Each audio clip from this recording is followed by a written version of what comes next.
pecado.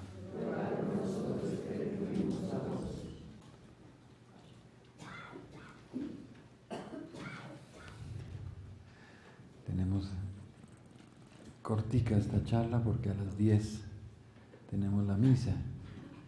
Entonces tenemos que apretarla lo más que se pueda. Apretaditos, como dicen en la propaganda, apretaditos. Hablemos de la Eucaristía apretaditamente.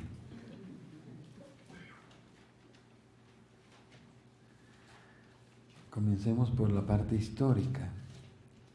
Todos los pueblos y todas las civilizaciones han tenido siempre y han sentido la necesidad de relacionarse con el más allá, con Dios.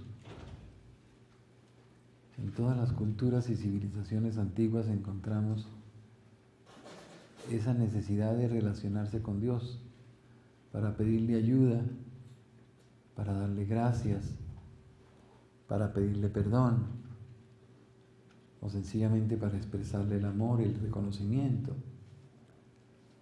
Esto existe en todas las civilizaciones. Dar gracias a Dios, pedir ayuda, pedir perdón, adorar. Y esto en todas las civilizaciones se ha expresado a través de lo que llamamos sacrificios, los sacrificios. ¿Qué es un sacrificio? Un sacrificio es algo que se ofrece a Dios. Es como un regalo que uno le hace a Dios. Y un regalo sirve para todo. En la vida humana un regalo sirve para dar gracias.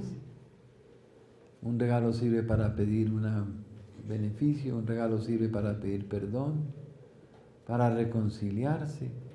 Para todo.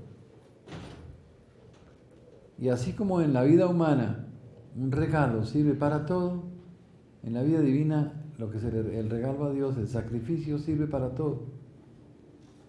Por eso encontramos desde la antigüedad toda clase de sacrificios, sacrificios de acción de gracias, sacrificios de petición, sacrificios de alabanza, sacrificios de expiación por el pecado, sacrificios de todo.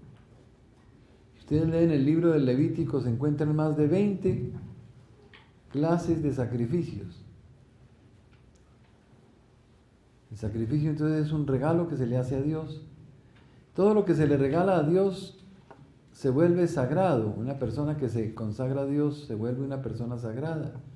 Una casa que se consagra a Dios, un templo, se vuelve sagrado. Entonces de ahí viene la palabra sacrificio, sacrum facio, que quiere decir volver sagrado algo. Volver una cosa sagrada, santa. ¿Por qué sagrada? Porque se le regaló a Dios, se le consagró a Dios, se le entregó a Dios. Ya viene la palabra consagrar, volver sagrada las cosas. Entonces los sacrificios hacen que una cosa se vuelva sagrada, santa, pertenezca a Dios. Y desde la antigüedad había mucha clase de sacrificios, pero entre los judíos hubo 2 clases de sacrificios principales que marcan la historia de Israel. El primero es el sacrificio en pan y vino. Es el sacrificio que Melquisedec ofreció a Dios. Melquisedec es un personaje bastante misterioso que aparece allá con Abraham y que Abraham le da diezmo de todos sus bienes a Melquisedec y Melquisedec bendice a Abraham. Y ese Melquisedec aparece sin padre, ni madre, ni genealogía, ni comienzo de días, ni fin de años, dice San Pablo. Entonces ese Melquisedec es más bien como una especie de aparición, como un ángel de Dios, como algo muy sobrenatural, porque aparece sin origen, sin genealogía, sin comienzo de días ni fin de años, mejor dicho, no se sabe ni de dónde vino ni a dónde se fue, ni qué se hizo. Entonces, ese Melquisedec ofrecía sacrificios en pan y vino. Melquisedec quiere decir rey de justicia. Y era rey de Salem. Salem es paz, Shalom. Rey de paz. Rey de Jerusalén, la ciudad de la paz. ¿Quién era ese Melquisedec? No sabemos, era un personaje sobrenatural que ofrecía sacrificios en pan y vino, y a quien Abraham le dio diezmo de todos sus bienes, y Melquisedec bendijo a Abraham. ¿Cómo bendijo Melquisedec a Abraham? Le dio a participar del sacrificio de pan y vino.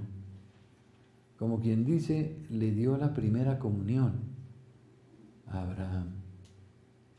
Y no solo eso, sino que le entregó el cáliz para que Abraham bendijera a sus hijos con el mismo sacrificio de pan y vino ofrecido en el mismo cáliz de Melquisedec. Y así Abraham bendijo a su hijo Isaac y le entregó el cáliz de Melquisedec para que Isaac bendijera a su hijo. Isaac bendijo a Jacob y le entregó el cáliz de Melquisedec. Y Jacob bendijo a Judá y le entregó el cáliz de Melquisedec.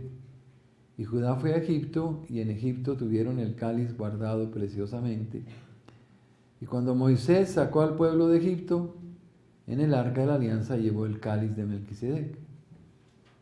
Y lo tenían en el arca de la alianza guardado. Y cuando se construyó el templo de Jerusalén, llevaron allá el cáliz de Melquisedec. Y cuando ese templo fue destruido, los judíos sacaron el cáliz de Melquisedec y lo escondieron en Jerusalén.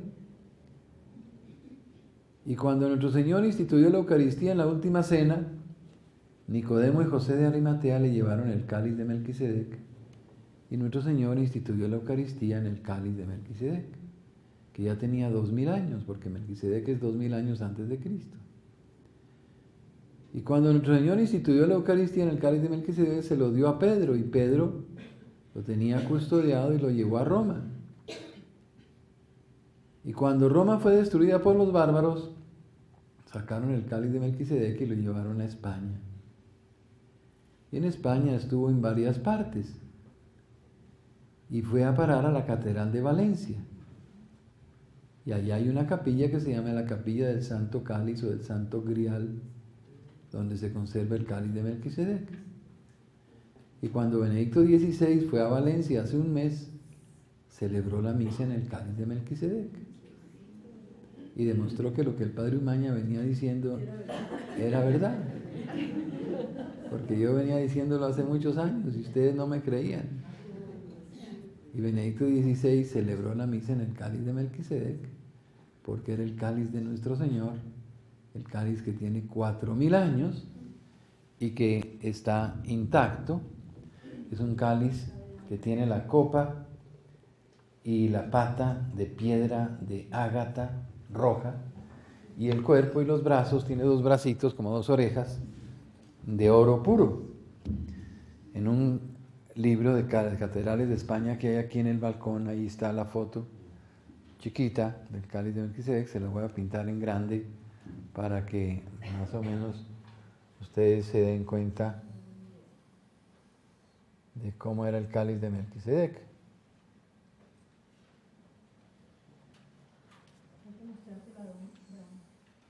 ¿Cómo? Hay que mostrárselo al que hizo el código de Da Vinci. Sí.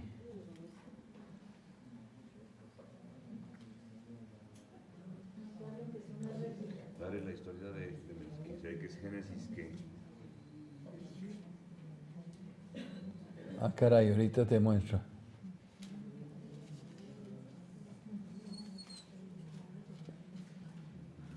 Bueno, vista con zoom, sería así. Esta copa y esta pata son de piedra de ágata con unas perlas preciosas incrustadas. El cuerpo, el nudo y los 2 brazos son de oro puro. Así es que lo puede uno coger con ambas manos. No, así es el cáliz de Melquisedec, en el cual el Papa Benedicto XVI celebró la misa hace un mes. cuando estuve en Valencia en la reunión de las familias, que hubo como 500,000 personas. Entonces, este sacrificio en pan y vino de Melquisedec es el primer sacrificio que se va a completar en la Eucaristía. En tiempo de Melquisedec no era el cuerpo ni la sangre de Cristo, era un pan y un vino benditos, pero Cristo le cambia la razón de ser y lo convierte en su cuerpo y en su sangre. Es la primera línea sacrificial del Antiguo Testamento, que tiene ya 4,000 años. Arranca con Melquisedec. Melquisedec le entregó el cáliz a Isaac, Isaac a Jacob, Jacob a Judá. Judá fue a Egipto, de Egipto a Moisés, de Moisés al arca, del arca al templo, del templo a los judíos, de los judíos a Jesús, de Jesús a Pedro, de Pedro a Roma, de Roma a España, de España a Valencia y Valencia a Benedicto XVI. ¿Ya se lo aprendieron de memoria? Bueno. No sé. Me rajas. No sé por qué se llamará Santo Grial, pero lo voy a averiguar. Nunca me lo había preguntado. La segunda línea sacrificial, ¿qué? ¿Qué dices? Padre, es que hace unos días por televisión vi un documental sobre el Santo Grial, un documental serio, en donde dicen que existe la leyenda, no se sabe qué tan histórico sea, que en el momento que el soldado atravesó el costado de nuestro Señor Jesucristo en la cruz, Nicodemo y José de Arimatea trajeron el cáliz de la última cena y les sirvieron de ese cáliz, el Santo Grial, la sangre y el agua que nuestro Señor derramó. ¿Quién sabe? Eso nunca lo he oído, ¿no? Ana Catalina Emmerich cuenta todo esto. Yo no recuerdo si ese detalle lo cuenta, pero todo esto está confirmado por la historia, ¿no? La segunda línea sacrificial del pueblo de Israel es el Cordero Pascual. El Cordero Pascual era un sacrificio que Dios ordenó a Moisés ofrecer el día en que los judíos salieron de la esclavitud de Egipto hacia la libertad, a la tierra prometida. Dios mandó que todos ofrecieran en sus tiendas, que eran carpas donde estaban viviendo, esa noche un sacrificio de un cordero de 1 año, macho, sin defecto, asado al fuego, compartido entre las pequeñas familias si eran pequeñas o una sola si era grande, y se ofreciera el día 14 del mes de Nisán. Es uno de los meses judíos. Los judíos y los ortodoxos ofrecen el sacrificio de Pascua en la fecha fija, porque siguen el calendario solar. Y el 14 de Nisán siempre cae el mismo día. En cambio, la Iglesia Católica ofrece la Pascua de la Semana Santa en el calendario lunar. Calendario lunar es que la Semana Santa se celebra en la primera luna llena después del equinoccio de marzo, que es el 21 de marzo. Equinoccio quiere decir que el día que la noche y el día son igualmente largos. Aquí no nos damos cuenta de cómo el día se alarga y se acorta en julio y en diciembre, pero en Europa sí. En Europa en invierno a las 4 de la tarde ya está de noche. Y en verano hay sol a las 10 de la noche. En verano el día es larguísimo y la noche corta, en invierno la noche es larguísima y el día es corto. Aquí hay una diferencia de 3/4 de hora que no nos damos cuenta. Pero sin embargo en febrero, cuando uno se levanta a las 5, es de noche.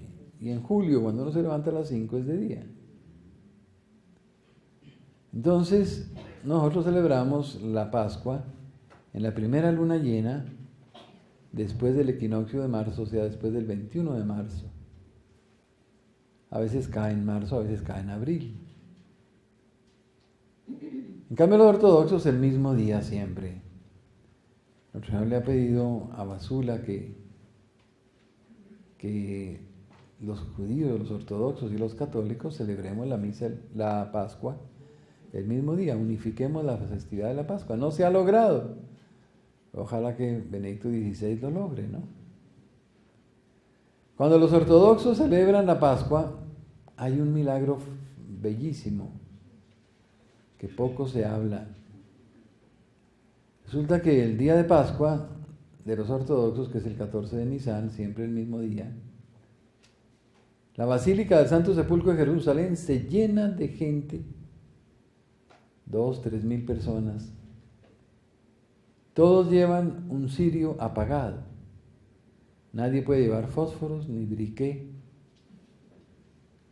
Y en el momento que celebra la resurrección, el patriarca ortodoxo entra en el Santo Sepulcro, que es como una casita pequeñita.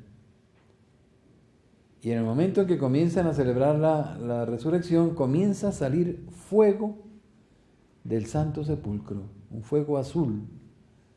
El Santo Sepulcro es una piedra como este escritorio, comienza a dar vueltas el fuego así, y le prenden los cirios al patriarca, lleva 3. Y sale el fuego y comienza a prenderle los cirios a la gente que está afuera, sin que nadie intervenga ni prenda un fósforo. A los que no le prenden los cirios, ellos lo prenden en el cirio que se prendió, que Dios prendió con ese fuego, hasta que todos quedan iluminados con su cirio. Un poquito como hacemos en el Sábado Santo, en la ceremonia de la luz, ¿se acuerdan? La diferencia es que nosotros lo hacemos con un briquet o con unos fósforos, y allá lo hace el Espíritu Santo, ¿verdad? Es emocionantísimo y todo el mundo aplaude, llora, grita. Es impresionante cuando el fuego comienza a prender los cirios, el fuego de Dios, porque nadie lo ha prendido. Y esto existe hace prácticamente 2000 años. Poco hablamos los católicos de eso, porque le sucede a los ortodoxos por celebrar la misa, la Pascua el mismo día. Deberíamos nosotros unirnos a ellos y nos sucedería a nosotros también el milagrito.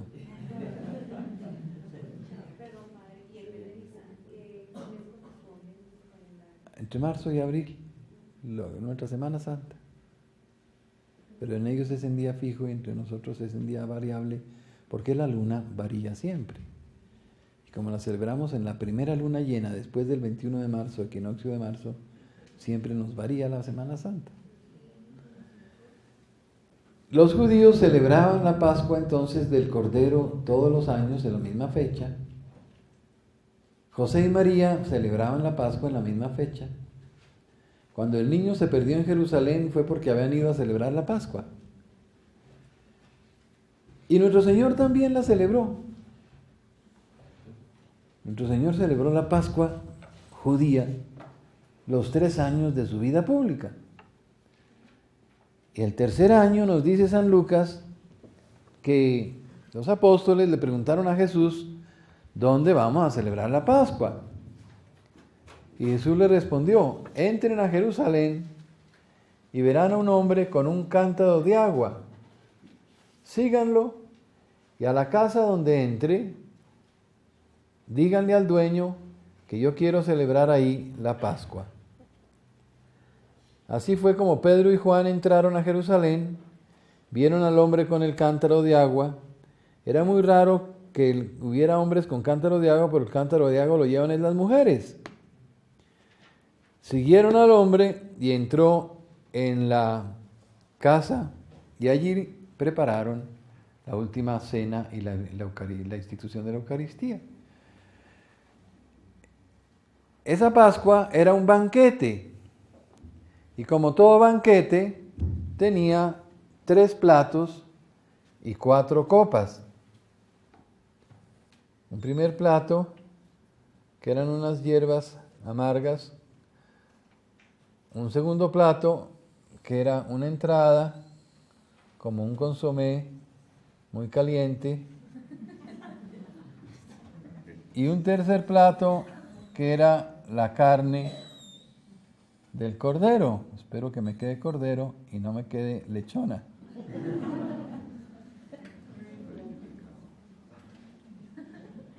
Bueno, Bueno, un higo. ¿cómo? De cordero.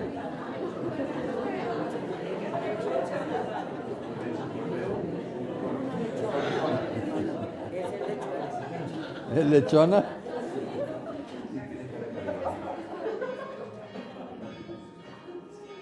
Tres platos y 4 copas.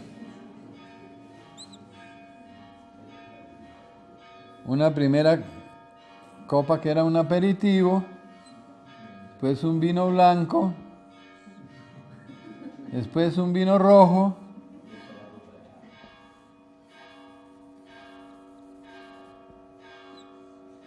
y después un puscafé, una crema de Fusagasugá. Ese era el banquete pascual. 3 platos y 4 copas. Por eso se dice que un banquete se mide por las copas. Si hay 4 copas es porque viene el presidente y el cardenal. Si hay 3 es porque viene el obispo y el gobernador. Si hay 2 es porque viene el alcalde y el párroco. Si hay 1 es porque viene mi papá y mi mamá. Y si no hay copas es porque estamos solitos. 3 platos, 4 copas era el banquete de la última cena, como todo banquete, ¿no? Era un banquete típico, que hoy día sigue exactamente igual, la humanidad sigue la misma, igualitica. Nuestro Señor entonces celebra la última cena con el banquete de los 3 platos y las 4 copas, y terminado, hace quitar todo, manda traer el mantel limpio, nuevo, el pan, el vino y el cáliz de Melquisedec. Y va a comenzar algo nuevo. Va a comenzar la Eucaristía, la primera misa. Y nuestro Señor separa la Eucaristía del banquete del Antiguo Testamento. O sea que es impropio decir que Jesús instituyó la Eucaristía en la última cena. Hay que decir a continuación de la última cena. Nuestro Señor no mezcló el Antiguo y el Nuevo Testamento, sino declaró terminado el Antiguo Testamento celebrando la Pascua y comenzó el Nuevo Testamento celebrando la Eucaristía. Entonces, lavó los pies de los apóstoles, una ceremonia penitencial, después hizo un largo sermón que tenemos en el Evangelio de San Juan, del capítulo 13 al 17. Después mandó traer el pan y el vino, los ofreció a Dios, se lavó las manos, lo consagró, rezó el Padre Nuestro, se lo repartió, la comunión, y terminó. O sea, celebró la primera misa. Y les dijo a los apóstoles, hagan esto en conmemoración mía. Los apóstoles entonces, después de que nuestro Señor se apareció 40 días y subió al cielo, y les dijo que no se fueran de Jerusalén hasta que recibieran el Espíritu Santo, yo creo, esto sí no lo he leído en ninguna parte, se me vino a mí a la mente hace muchos años y creo que puede ser así, que cuando se fueron reuniendo y estuvieron todos reunidos, en la primera misa que celebraron, quedaron todos llenos del Espíritu Santo. Fue Pentecostés. Porque me cuesta trabajo pensar que hayan podido celebrar la misa sin quedar llenos del Espíritu Santo. Y me cuesta trabajo pensar que se llene del Espíritu Santo fuera de la Eucaristía.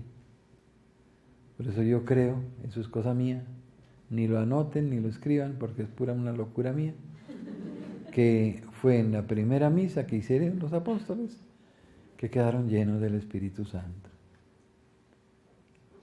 Entonces comenzaron a celebrar la misa, ¿y cómo la celebraban?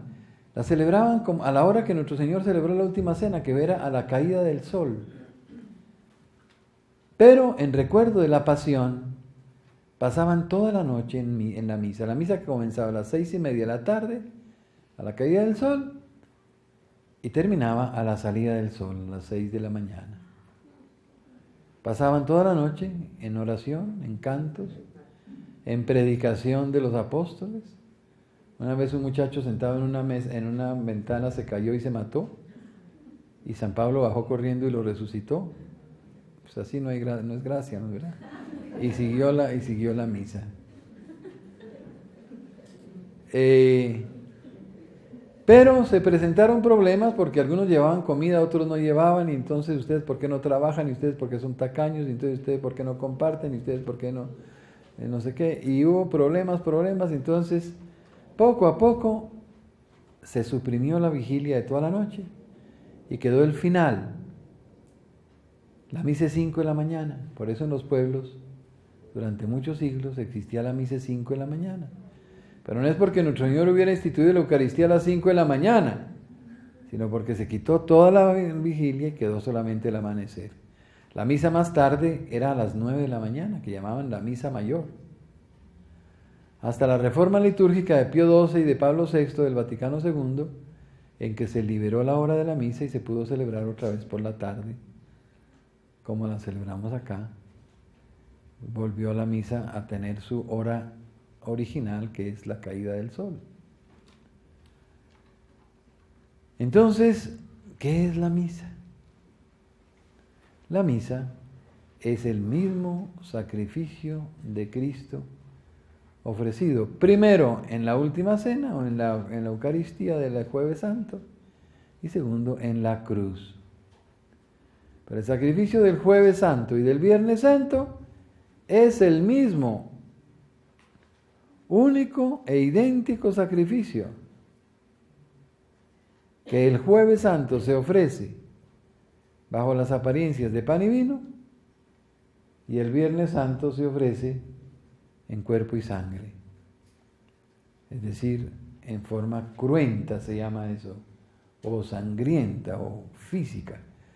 En cambio, el Jueves Santo es en forma sacramental, mística, misteriosa, invisible, en la hostia y en el cáliz. En cambio, el Viernes Santo es en cuerpo y sangre. Pero el mismo sacrificio que Cristo ofreció el jueves en la última cena es el que ofreció el viernes sobre la cruz, es el mismo. Porque Cristo se ofrece de una vez por todas. Lo que pasa es que renovó su ofrenda. La ofreció el Jueves Santo, la consumó el Viernes Santo,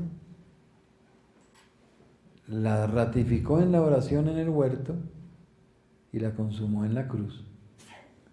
Pero es el mismo sacrificio de Cristo que va de jueves a viernes, a sábado y a domingo. Por eso cuando decimos que Jesús resucitó al tercer día, si ustedes cuentan solo desde el viernes, de viernes a sábado un día, de sábado a domingo 2 días, ¿y el tercero dónde está? Tienen que contar desde el jueves, porque el sacrificio del jueves fue verdadero, en la última cena. Cristo ofreció su cuerpo y su sangre en la comunión. Entonces hay que contar de jueves a viernes un día, de viernes a sábado 2 días, de sábado a domingo 3 días. ¿Entiende? Los judíos cuentan el día no desde las 12 de la noche, sino desde las 6 de la tarde. Según los judíos, la última cena ya fue en viernes, porque fue después de las 6 de la tarde del jueves. Y eso para los judíos ya es viernes. Y la sepultura de Cristo ya fue el sábado, porque fue después de las 6 de la tarde del viernes. Entonces fue en sábado. Ven, ellos cuentan de 6 de la tarde a 6 de la tarde. Según los judíos, la pasión fue el viernes, la sepultura el sábado y la resurrección el domingo. Según los cristianos, la última cena fue el jueves, la pasión fue el viernes, el sábado estuvo nuestro Señor sepultado y el domingo resucita. Bueno, da lo mismo como contemos los días, sea como los judíos, sea como los cristianos. El hecho es que Cristo resucita al tercer día. Entonces, ¿la misa qué es? Es el mismo sacrificio de Cristo del jueves, del viernes, del sábado y del domingo que se hace presente en el altar. O sea que Cristo está ya ofreciéndose sobre el altar, como se ofreció sobre la cruz. Por eso todas las misas son una sola misa. Son la misa. Porque es la muerte de Cristo, el sacrificio de Cristo, la ofrenda de Cristo. Los protestantes dicen que nosotros matamos a Cristo en cada misa. No. Sino que hacemos presente su ofrenda realizada una vez por todas. Por tanto, lo que Cristo vivió en la última cena y en la cruz es lo que vivimos en cada misa. Por eso la misa es lo más grande que hay en el mundo, porque es la continuación de la muerte de Cristo, que se hace presente de nuevo sobre el altar. Es el mismo sacrificio de la última cena y del Viernes Santo, presente sobre el altar. Y ese ofrecimiento es real porque Cristo está presente realmente. Durante 1000 años la Iglesia no tuvo teología seria. Pero cuando se crearon las universidades en Europa, en París, en Italia, en Inglaterra, los teólogos comenzaron a preguntarse, ¿cómo hace nuestro Señor para estar en la Eucaristía presente? Y surgieron 3 teorías. La primera teoría decía, el pan se aniquila y deja de existir y Cristo ocupa su lugar. Un poquito como en el sueño que les conté en el desierto, ¿se acuerdan? Dejó vacío todo y Cristo ocupó su lugar. La Iglesia dijo, no me convence esa explicación. Que el pan se aniquila, desaparece y deja de existir. Entonces dijeron, si no deja de existir el pan, ¿cómo está Cristo? Entonces dijeron, está en el pan. Esa presencia en el pan, ¿saben cómo se dice? Empanada. Cristo está empanado. ¿Qué es una empanada? Es pan con carne por dentro. Entonces la hostia era un pan con la carne de Cristo por dentro. La Iglesia dice, son ricas las empanadas, pero eso no es tampoco la explicación. Entonces, ni la aniquilación, ni la empanada. Entonces, ¿qué? Tercero, la conversión del pan en el cuerpo y del vino en la sangre de Cristo. Esa teoría sí la aceptó la Iglesia. Y esa conversión del pan en el cuerpo y el vino en la sangre se llama transustanciación. ¿Cómo? Transustanciación que el Concilio de Trento canonizó y ratificó contra Lutero, que sostenía la empanada. Entonces, la presencia de Cristo es la conversión del pan en el cuerpo y el vino en la sangre, que llamamos transustanciación. El Papa Pablo VI, en su encíclica sobre la Eucaristía, no usó la palabra sustancia de pan, sustancia del cuerpo. Usó la palabra realidad del pan, realidad del cuerpo. Y dijo, la realidad del pan se convierte en realidad del cuerpo de Cristo. La realidad del vino se convierte en realidad de la sangre. ¿Ve? Para evitar la palabra sustancia, porque para las señoras sustancia es la carne que se le pone a la sopa. Y para evitar confusiones culinarias, el Papa suprimió la palabra sustancia y usó la palabra realidad. Juan Pablo II también escribió mucho sobre la Eucaristía, sobre la realidad de Cristo en la hostia. Pero llegó el siglo XX y los racionalistas protestantes que no creen en la realidad del cuerpo de Cristo Comenzaron a inventar explicaciones absurdas que concluyeron negando la presencia real de Cristo en la hostia. Y se inventaron una palabrita, en vez de transustanciación, hablan de transignificación,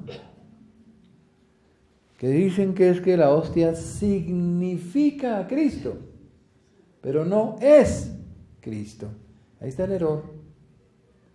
Eso es herético.